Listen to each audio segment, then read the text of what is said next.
Hello and welcome to Podtoid. I'm CJ. Magang Dan Gabi, Ang Pang Alan Koi Chris. I'm just Dan. I'm Charlotte. And this is episode 466. Chris, what language was that today? Filipino. Ooh. You know, we actually have a few Filipino listeners, so I'm sure they'll be appreciative of that. Yeah, I hope I got it right. You're going to have to do your entire Watch Dogs speech in Filipino as well, just so you know. Damn. Yeah. To be honest, it'll probably be a more authentic accent than any of the British ones in Watch Dogs. So. It's at least better than Unity, where like it's set in Paris, but they're like, I don't know, we'll just go with British accents. It seems to be the fallback for anything that is supposed to appeal to American audiences that's European. Yeah. They all have to sound British. Anyways, this is episode 466, and thank you for joining us today. And guys, our Nightmare Week is over. After 4 days and countless hours of staring at a screen waiting for the little numbers to change, I'm happy to say that on January 20th, America will have another dog in the White House. And they're adorable. I think 2 dogs. Yeah, they're both German Shepherds. Called Champ and Major. And Major is going to be the first rescue dog in the White House, which I think is something that like all the dogs around the country can look up to. Like, you know, the thought that one day you'll be sleeping in a kennel and the next, a guy in a suit who has a sworn duty to protect your life is picking up your shit on the White House lawn. Like that. That's the true American dream right there, ladies and gentlemen. I'm welling up a little bit. I love a good doggo story, and they're so cute. So cute. Yeah, they're beautiful German Shepherds too. Every single picture of them is just like, they need an Instagram account. Stat. An official White House one. Yes. Yeah. .gov. But welcome to the show, everyone. And Chris, it's nice to hear that you're in a little bit better health than you were last week. How are you feeling? Not too bad. I've been staying off. For anyone who tuned in last week, I sounded a little under the weather. I'd had like a blinding migraine, like my second of the weekend, right a couple of hours before we recorded. So I wasn't really feeling too good. I was recording from my sick bed. But this week, because I had a lot of stuff to get on with, I stayed away from caffeine. I stayed away from chocolate. I got plenty of sleep, determined to get through the week. And so far, touch wood, things have been okay, because like maybe I shouldn't have been on the show last week, given the pain and the mindset I was in. Mm-hmm. But you know, as you know, CJ, like that £71,000 isn't going to earn itself. That is the entry rate pay level for a games journalist. Yes, £71,000. But I do have a confession to make, CJ. Okay. And I haven't been able to talk to you earlier, so I'm afraid I'm going to have to do it on air. So we were talking the other week, and you were talking about, you know, the idea of maybe taking Podtoid out on the road at some point, maybe after the pandemic or whatever. And I kind of jumped the gun, and I said you should put me in charge of like the location scouting, right? So for our first stop, I went and I booked the Hilton Hotel, which is obviously a great hotel, you know what I mean? But there's been a bit of a snafu. Okay. Turns out I didn't book the Hilton Hotel. Now it turns out I booked hang on, let me get it here. The Hilton Giant Spider and Exposed Rusted Nail Warehouse. Now I'm sure you can all see the mistake I've made, because the first word is the same. So, but I'm sure it'll be fine. I'm sure it'll be a great get together. Oh, and one other thing, you know how I said that I was going to get Lady Gaga to like play at the opening? I got Nickelback. How did you make that mistake? I don't know what to tell you. I thought me and Germanotta were close personal friends. Turns out not so much. I mean, I can understand the Hilton one, because you know they both have Hilton in the name, and I'm sure that when you Google search, the Hilton you booked comes up way before the hotel. I mean, I'm sure the hotel is like on page 3 of the Google search results. So well, maybe, but like CJ, they're only half an hour apart, so just tell everybody that you're delaying it by half an hour, and we'll just like scoot over there. I just have to know: is this location in between a crematorium and a sex shop? No, I think it's enough of a punchline in and of itself. This is Podtoid.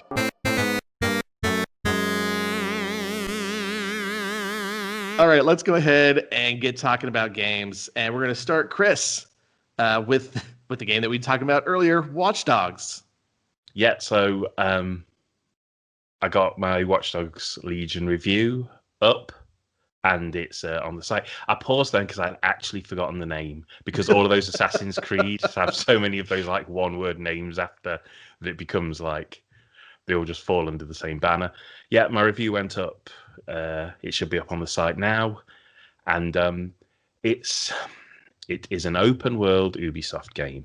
You go to notifications, you perform very short, very repetitive missions, and you continue doing that until the story is complete, maybe taking time out to find 100 of something, or get rid of 100 of something, or eliminate 100 of something that's dotted all over the map. Oh man, it couldn't more be a Ubisoft open world game. Like, I'll start with the good points. London in it looks fantastic. Like, it looks brilliant, and the weather effects and the lighting effects and the shadow. That, I was playing on PS4 Pro, that holds its own against next gen. Like, it really does look great. It's authentic. It's attractive. Like, obviously, it's a horrible universe, but I mean, visually, it's attractive. And at night time, when there's lights and there's sometimes fireworks going off and stuff, and in terms of lighting and shadow and like reflections on cars and all of that, yeah, it's a stunning game. Character models, not so much. Like, character models are pretty rough around the edges. Everyone who's got a beard kind of looks like they've got a Santa Claus beard hooked onto their ears. But the biggest kind of problem with the characters or the character models is the voices and the bodies and the faces don't really match up, and it's really bad in some cases. Like, on my squad, I've got like a construction worker, and she looks in the face at best 35, 40. But honestly, her voice is like, "Listen to me, young man."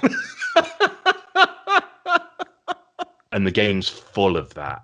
Like, you hear these big booming voices, and they're just coming out of the people that don't look like the voice belongs to them, like they've been dubbed, which is pretty rough. But like, the problem with the game is just that, like, only a few hours into it, you become really aware that you're playing one of those kind of games again.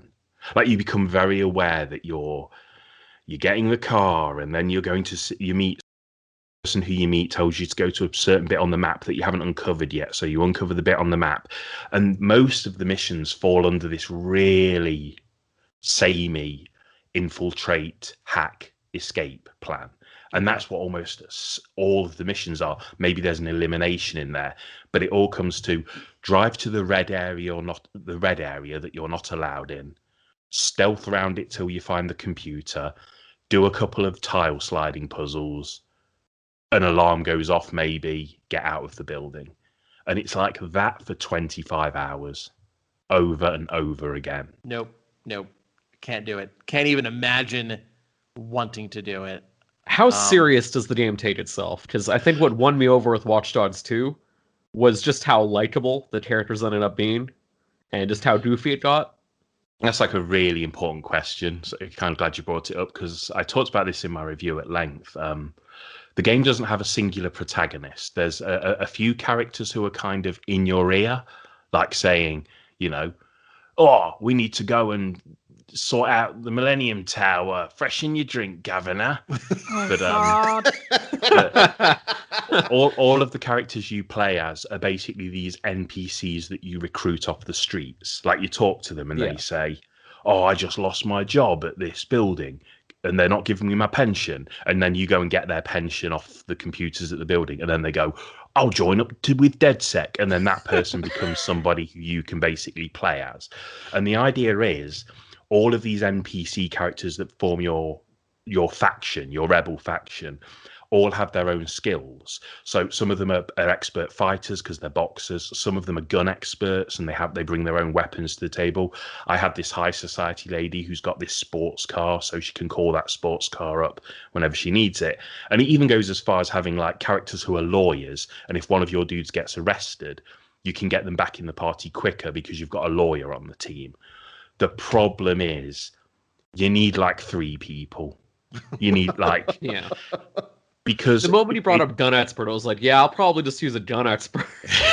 It's like, basically, you say how serious does it take itself, and this is the problem. And I talked to my review about there's a dissonance in the entire game, like a tonal dissonance.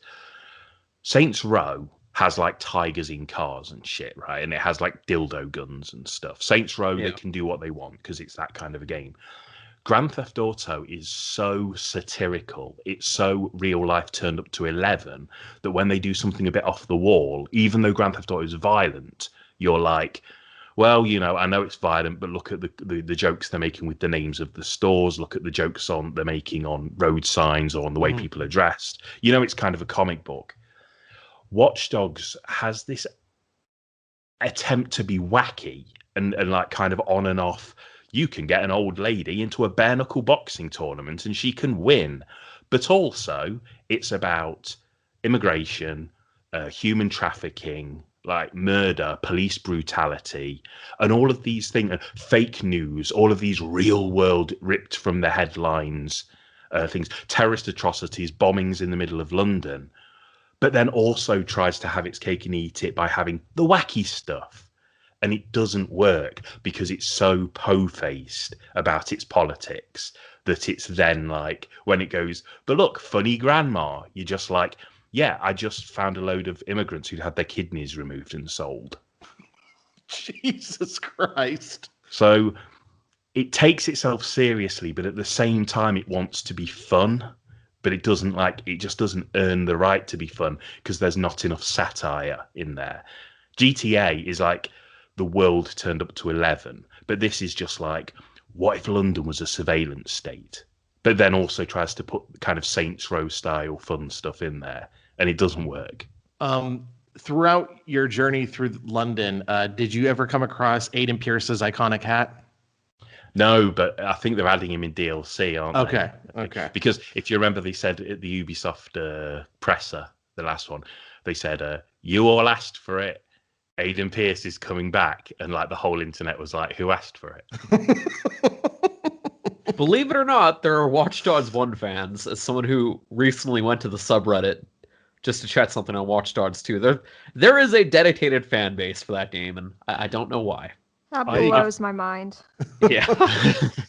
I didn't spend forever with Watch Dogs 2, but from other people who've talked about this game, about Legion, they're saying they really miss the charisma of having, like, even if they were kind of like, you know, kind of douchey hipsters, they kind of miss the charisma of having Marcus Holloway and his little posse they're just replaced by these, like I say, they're like walking, talking NPCs, and they've all got voices. But when you're like laughing at the voices, how is this your army of rebels? How is this we're going to smash the state with these comical characters?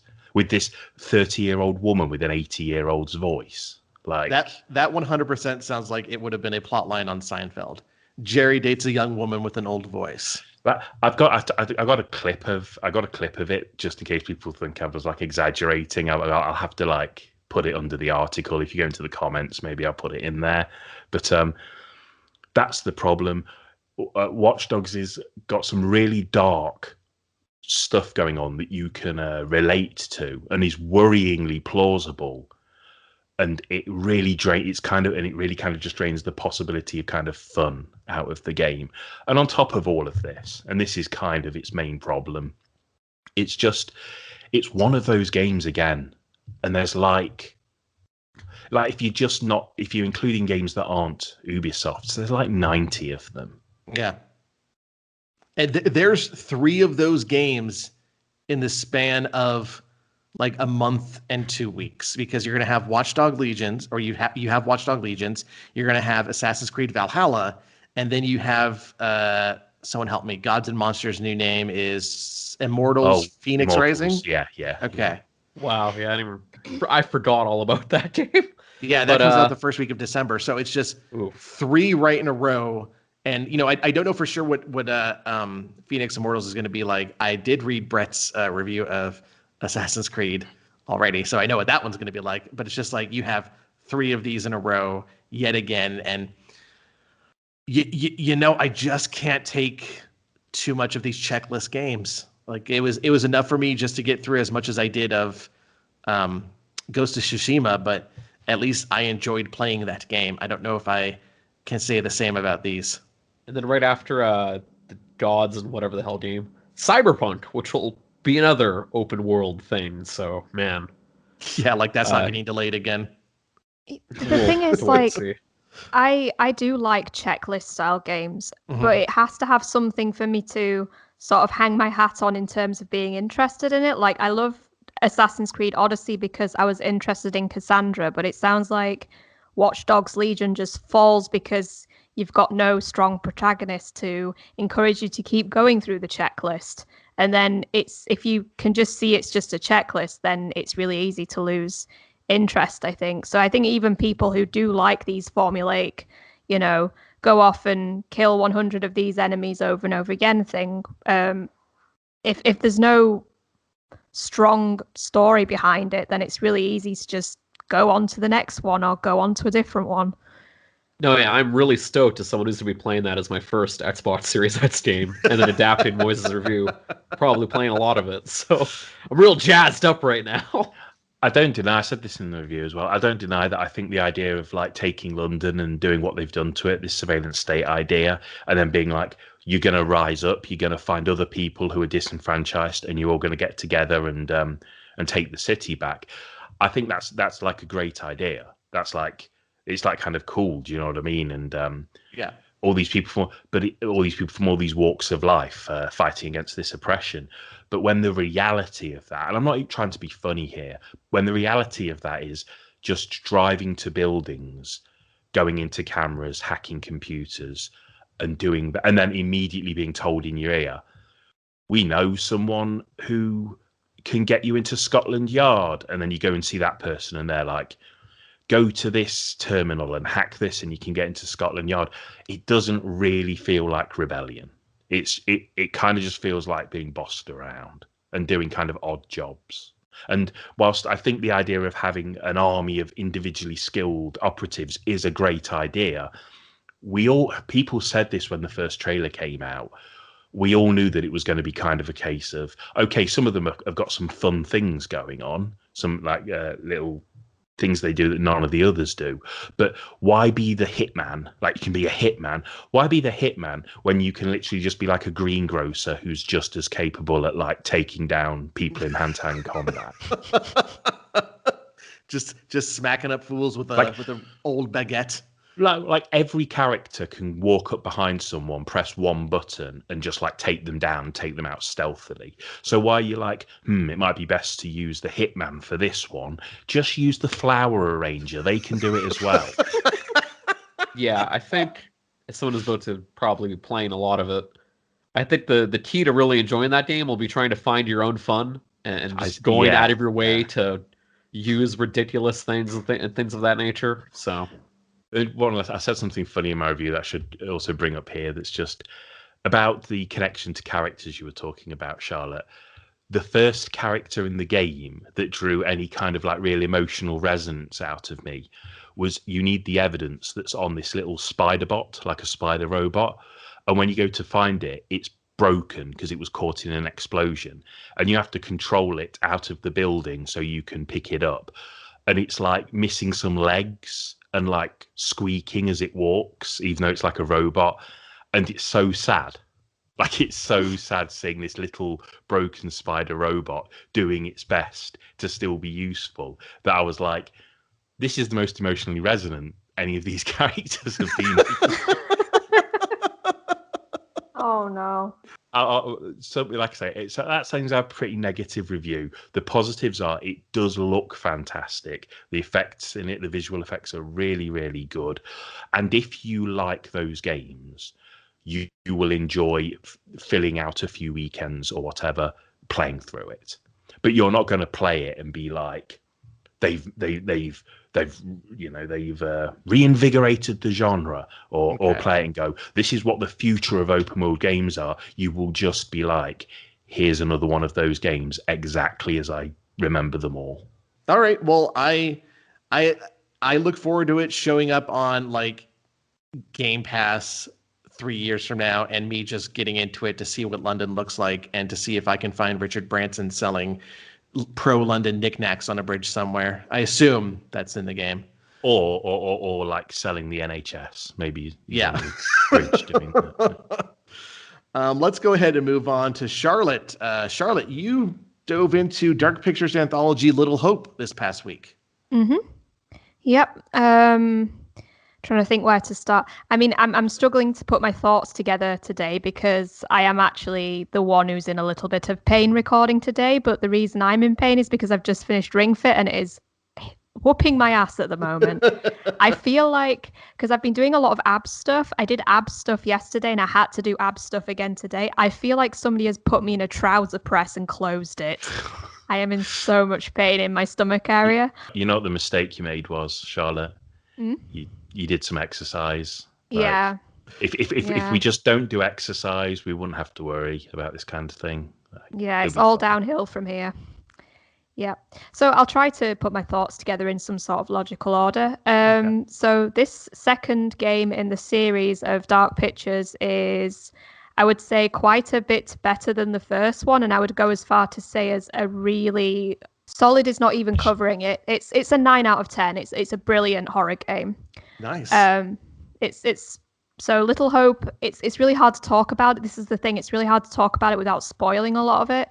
But basically, there's a bus driver who's driving towards a secluded town, and he gets diverted down a route. He crashes, and then all of his passengers stagger out, and they have to go and find the bus driver who has gone missing.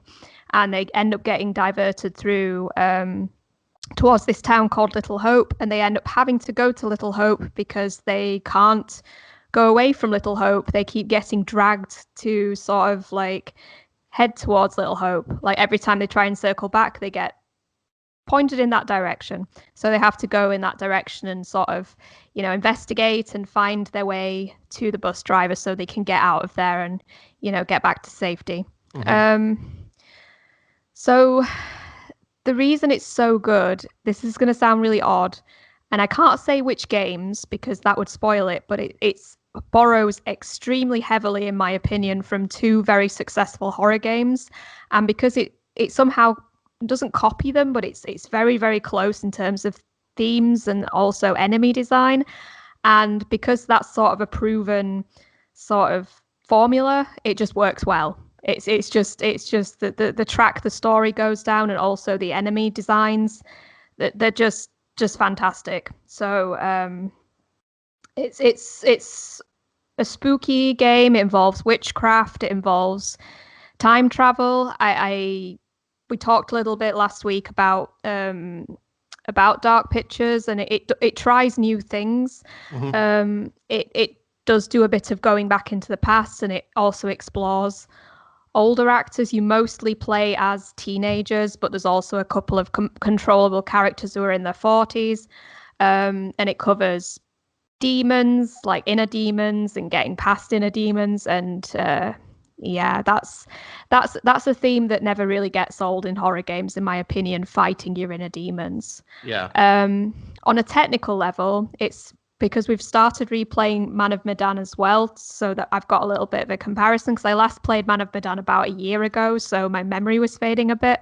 The quick time events are a lot easier, which is good, because I felt like with Man of Medan, you do sometimes fail stuff just because, you don't have enough warning and it gets a little bit frustrating. But with Little Hope, you have plenty of time to react to everything. I can't remember if you've spoken much, other than maybe Silent Hill. I can't remember if you've spoken much about horror games, on this show before. Are you generally someone who is jumpy? Like, are you generally someone who can play a horror game and you kind of find it like a really stressful experience, or are you like super cool with it, if you know what I mean?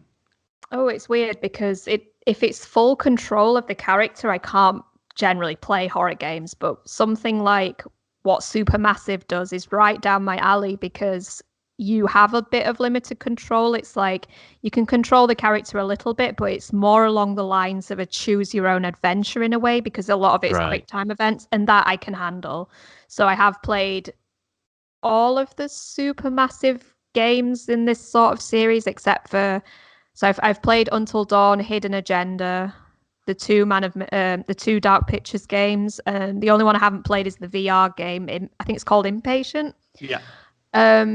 Yeah, and I'm a big fan, but I think this is one of the better games out of that entire range that I've played. And technically speaking, like I say, the quick times are a lot harder to fail, but the decisions themselves are harder than in Man of Medan. Like, it is very much like Man of Medan in the sense of there's a question of how many people will survive till the end. And I feel like the first time round with Man of Medan, we didn't really think too much about what we were doing, and yet somehow everybody survived still. Whereas with Little Hope, we tried and we still lost a couple of people. So it's like the technical decision making is easier in Little Hope, but you actually have to think harder about what you're doing because it's easy to mess up. Even if you're taking 5 or 10 minutes to make a decision, you can still very easily make the wrong decision. I will say, having ridden a Greyhound bus across the state, losing a couple passengers is a normal occurrence. So you shouldn't feel too bad about that. It does sound like I was talking to Jordan, who reviewed it for the site, and it does sound like something I want to play. I don't react too well to horror games. Like I'm perpetually someone who's on edge, and it's not so much that I get scared of the atmosphere because I love that stuff. I just kind of don't like being made to jump because I'm always kind of a jittery person anyway.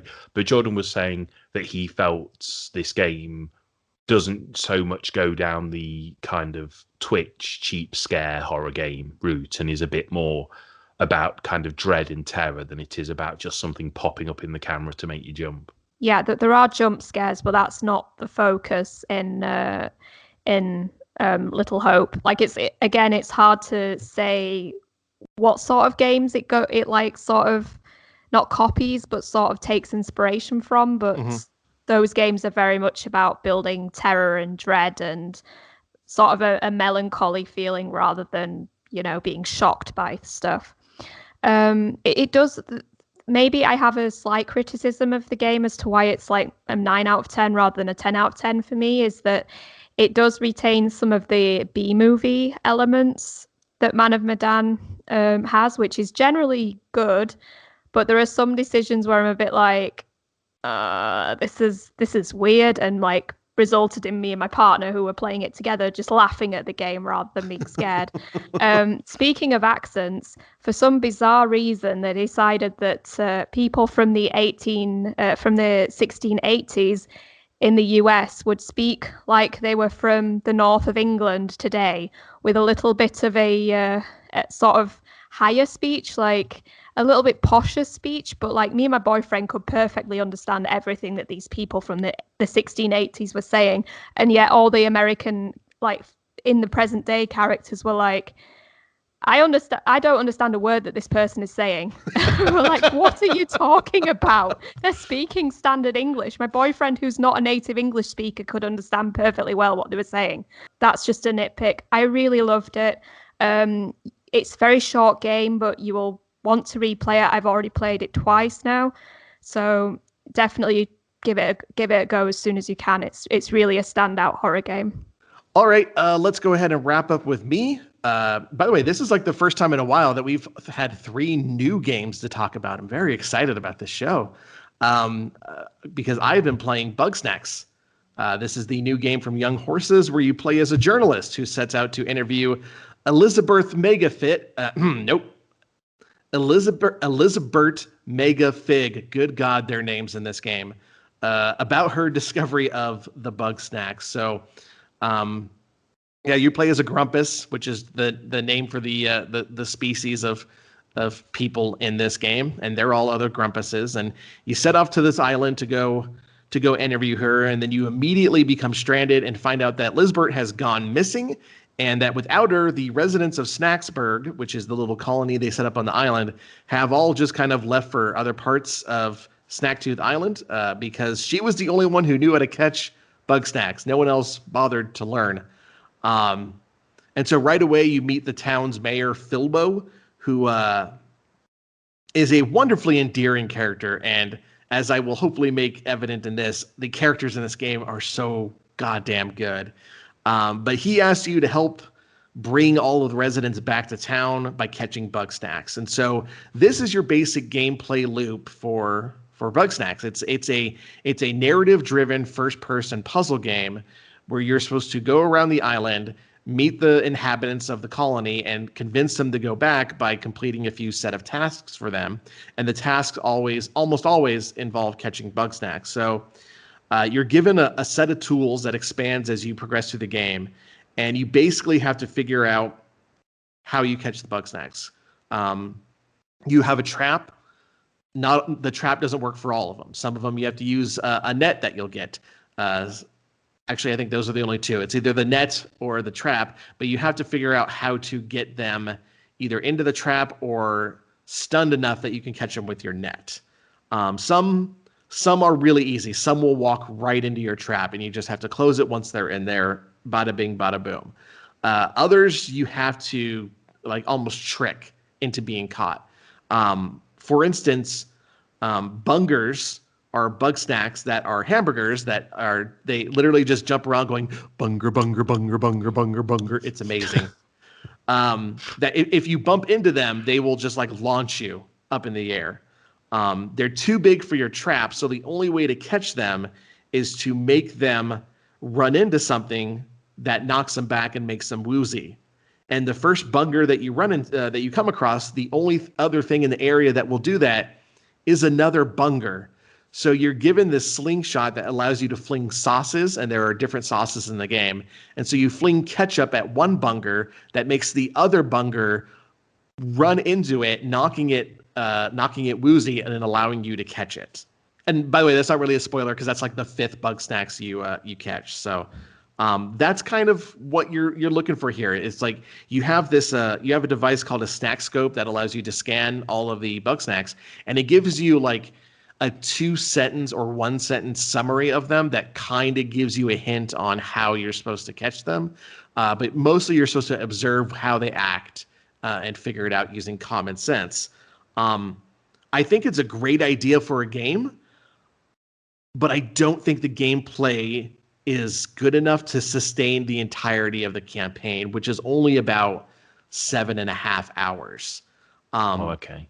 There's plenty of post-game stuff to do here with a lot of secrets to uncover, but it's really not long into the adventure that you'll notice that you only have to rely on a few different tactics, because more or less that's all you'll need to catch the Bugsnax you need to complete the story.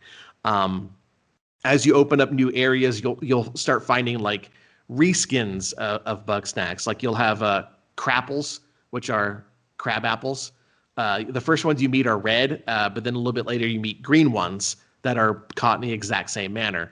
There are flying cheese puffs that you have to catch, and then a little bit later you meet flaming hot flying cheese puffs. So it's that kind of it's not necessarily reused assets, but it's reused concepts that it really limits how far they go with the tools and how you catch all the Bugsnax. So there's really not a wide variety of tactics that you have to try when you realize that most of the Bugsnax are pretty similar to those you've already met on your adventure. So the ones you meet later in the game, you can figure out based on what you did earlier in the game. So would you suggest that like the game needs more, like as you explore the island and as you open the world up, does the game need to introduce more mechanics? Does it need to go, okay, now here's a new form of trap, and here's why this trap doesn't work in this corner and X, Y, and Z? I think different types of traps would have been really good. They have, you are given other tools that like one of the things you're given is a plunger gun. So it's like you set it on like a rock, because it doesn't work on grass, sand, or anything else that's just the ground. And you fire it at a tree, and you're supposed to get a Bugsnax to trip over it. In which case you can catch it with your net, and which is a fun concept. But then it's used on like 25 different Bugsnax, and so it's kind of like is to figure out where I need to put this trap and then get them to come to it. And getting them to come to it could just mean you watch their set path that they walk, or that you have them follow you into it. So yeah, I think more mechanics would have been nice. There are a couple giant Bugsnax that are genuinely difficult to catch because it's not so easy on how you get them. Because they're huge, but for the most part, after you've reached, let's say, the third area of the map, you should be able to figure out how to catch everything from then on out. I was, and I'm not that smart, so I would think other people would probably be able to do so as well. But you're saying that like this cast of kind of these characters that you meet as you're walking around the island, they're like what kind of push you onwards to keep the journey going? Yeah, absolutely. The story to find Lisbert is okay. I think most people will figure out what happened before it reaches a climax. But really, it's the townsfolk that are the best part of this game. They are for me. They were the driving force to not only completing the game, but then going back and doing some of the post game content. They are diverse, unique, well written, well voice acted. We're seriously looking at a few potential best new characters with these inhabitants. There's Wiggle, who is the inventor of banjo pop music, who basically will sing half of everything she says because she's on the island looking for inspiration for her new pop anthem.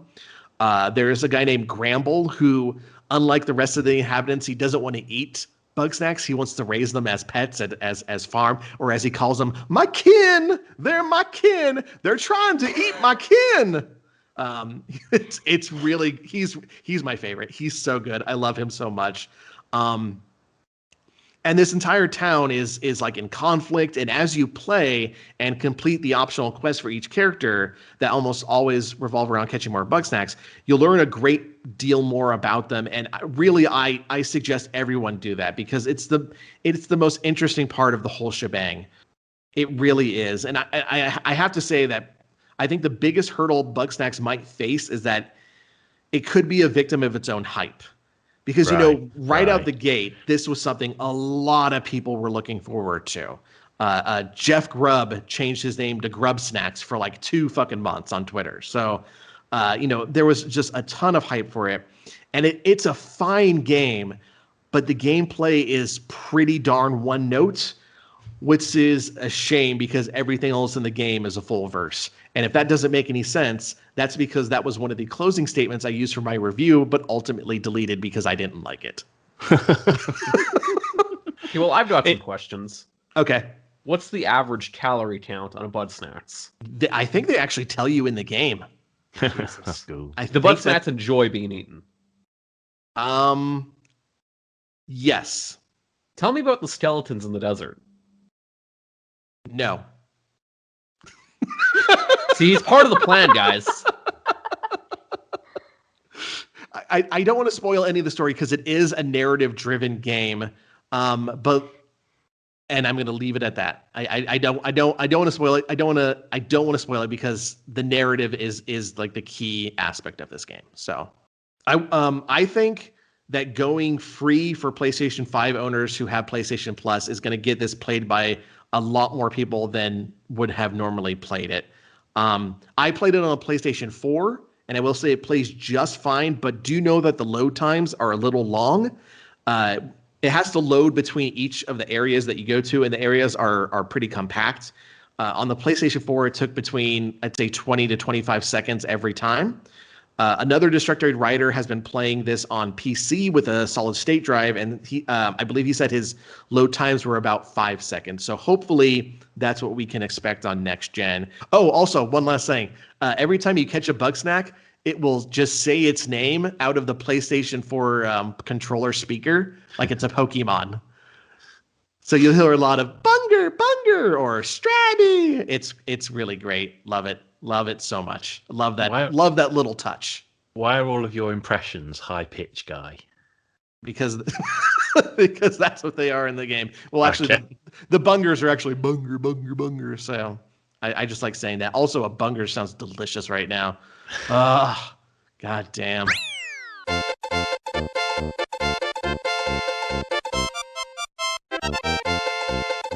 You are listening to Podtoid. That is it for games, which means it is time for the news. This is the news. And it's weird, but when there's an election that takes several days to certify, nothing else seems all that important. There wasn't very much news anyway this week. Most of it revolved around features of the next-gen consoles. We did find out that the PlayStation 5 won't have expandable SSD drives at launch, although I think they hinted at that back in March. And that its internal hard drive will only have about 664 gigabytes of usable space. In comparison, my PlayStation 4 Slim has only 407 gigabytes, and it is not nearly enough. If you're getting a PlayStation 5 and download everything on the new Call of Duty Black Ops, that's like a 30-year hard drive right there. So something to think about. I kind of just get used to the fact that if I get a console, I'm going to have to swap out the hard drive at some point. Like I had to do that with my PS3 and with my PS4. It's getting to the point, even with the 1 terabyte, that's just not enough. So that's my pro tip. Think about swapping out your hard drive. Well, they have, I think there's a second SSD slot, and hopefully someone can correct me on this if I'm wrong, that they're just waiting for. Or not waiting. It's going to be on the PlayStation 5, but it's not going to be usable at launch until there is something that is up to the speed of what they need that you can purchase. So, but basically, yeah. So you just have to deal with limited storage for the first month or few. And Xbox Series S isn't that better with only 364 gigabytes of space. Funniest thing is that the first 2 games that I'm going to be downloading on PS5 are like Mortal Kombat 11 and Rainbow Six Siege, and those games are 50 terabytes each. Of maybe not, but yeah. Well, they need all those terabytes for the excellent animation that you see in Mortal Kombat. Well, like the animation, it's the story mode stuff, because that stuff does look fantastic. You know what I mean? It's like, yeah. It's if you could like not to download the story as part of the download, that'd be like half of it gone easily. There was one big story worth touching on, I should say. After weeks of being the worst kept secret in the industry, EA finally revealed Mass Effect Legendary Edition. Coming in spring of 2021, the Legendary Edition of the game will include remasters of the first 3 titles in the series that will include all of the content released for each one. It was also announced that a new Mass Effect game is in development, which is good to know following the abysmal reception of Mass Effect Andromeda and Anthem, which I believe was made by most of the same team. The Legendary Edition will launch on PS4, Xbox One, and PC with forward compatibility on next-gen consoles, which means it looks like the rumors of a canceled Switch port might be true, as it was not mentioned at all. Dan, did you ever get in the Mass Effect series? I did, like ages ago. And are you looking forward to returning to them with as remasters? No, not really. Once through was enough for you? No, yeah, that's the thing. Like I already went through that trilogy, and then Andromeda kind of just like soiled the whole thing. So just like hearing about more Mass Effect is just like maybe, but going through like all 3 of those games again, that is a big ask. That is hundreds of hours right there, and I'd rather not. Well, I'm going to drive my big positivity Mako right into this conversation, because I am absolutely looking forward to playing through all 3 of those games again. I can't fucking wait. And are you going to femship your way through it? Of course. Yeah, Of course. yeah. The only way to do it. I'm looking forward to seeing all those characters again. When I played those first 2 games, like I basically did everything you could do in them, which meant I got a pretty stellar ending for that second title in particular, because there was nothing left to do in that game. I'd done it all. Do you know what I mean? But I really like the world. I really like the characters. Samara is best crewmate, and I even liked like that Mako stuff. A lot of people didn't like it, so they took it out entirely in the second game. But I really liked just kind of exploring the worlds, like and soaking up the colours and the soap opera elements of that game. It had a lot of kind of jank in that first game in particular. But if they can make those games perform and move and look like even half as good as like PS4 and Xbox One titles look these days, I'll gladly play through those titles again.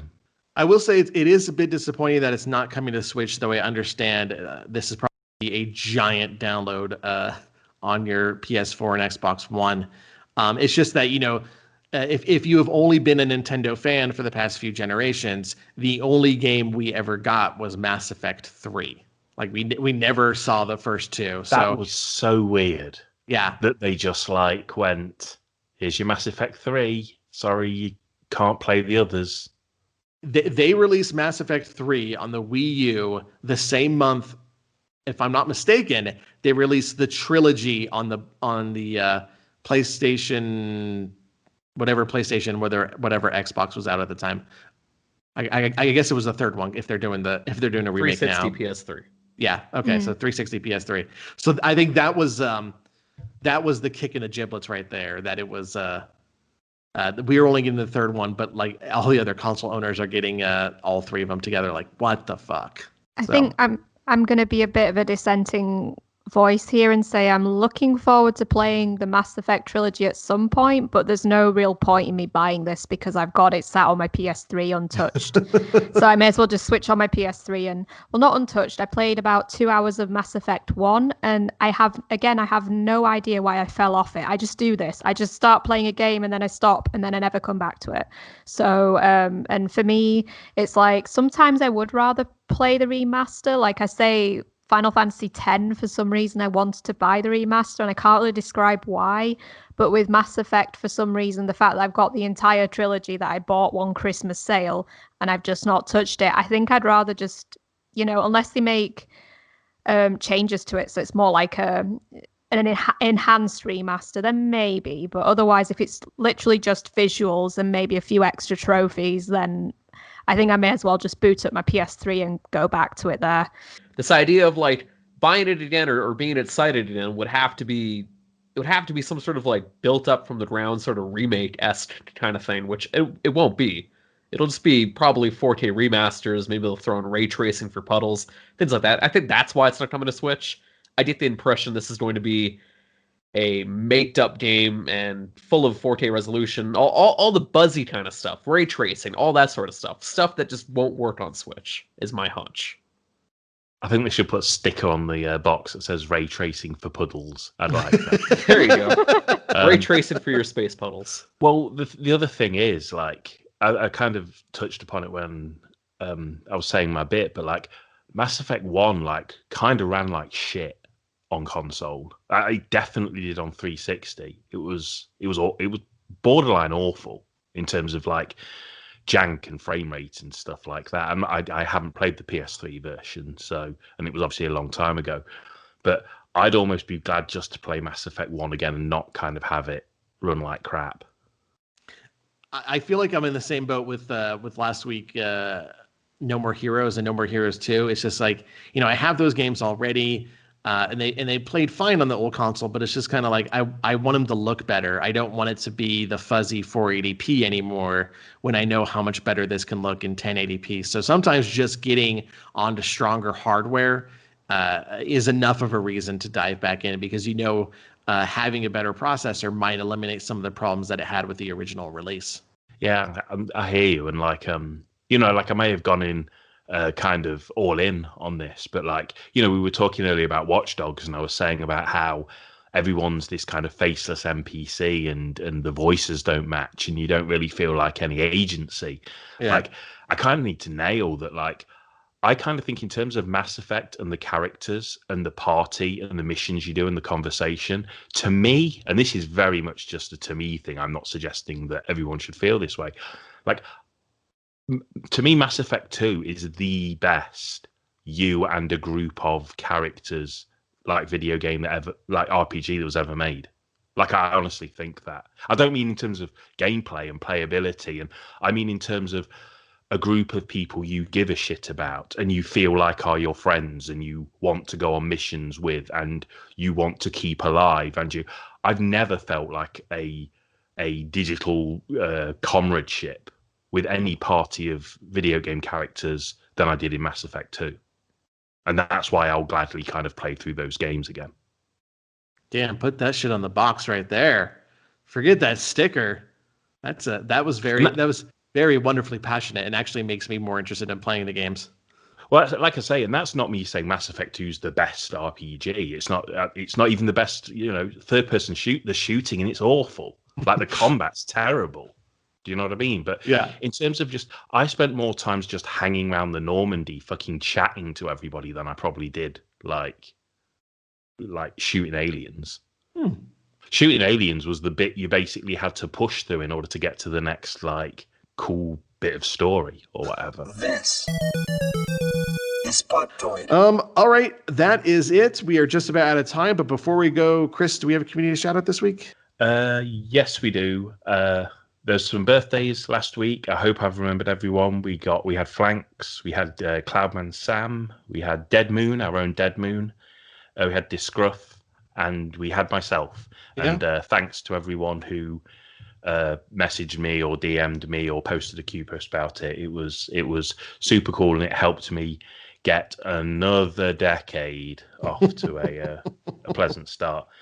Also, Tater Chimp, Roland Berry Prinz, Renal B90, Limo Maker, Frosty Flakes, Neo Turbo, and I think Joel all got together for extra live streams over the last couple of days. I hope they all went well and you made some top dollar for charity. And finally, like all of you, like everyone, for just putting up with like the past 4 years. Like, it's not been a lot of fun.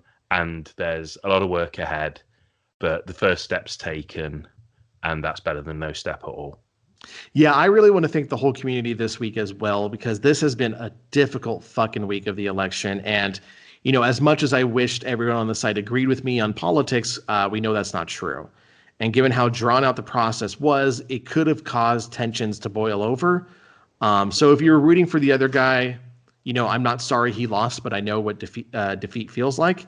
I just want to thank everyone for really keeping a cool head these past few days and keeping our community together as we now can turn our attention to focus on what's really important, which next-gen console is better. And this answer may surprise you, but it's the Amazon Luna. Yeah, did not see that one coming. So thank you, community, for not breaking down. That is it for this episode of Podtoid. On behalf of Charlotte, Dan, Chris, and myself, thank you for listening. And don't forget to subscribe on iTunes, Google Play, Spotify, Podbean, or the Destructoid YouTube channel.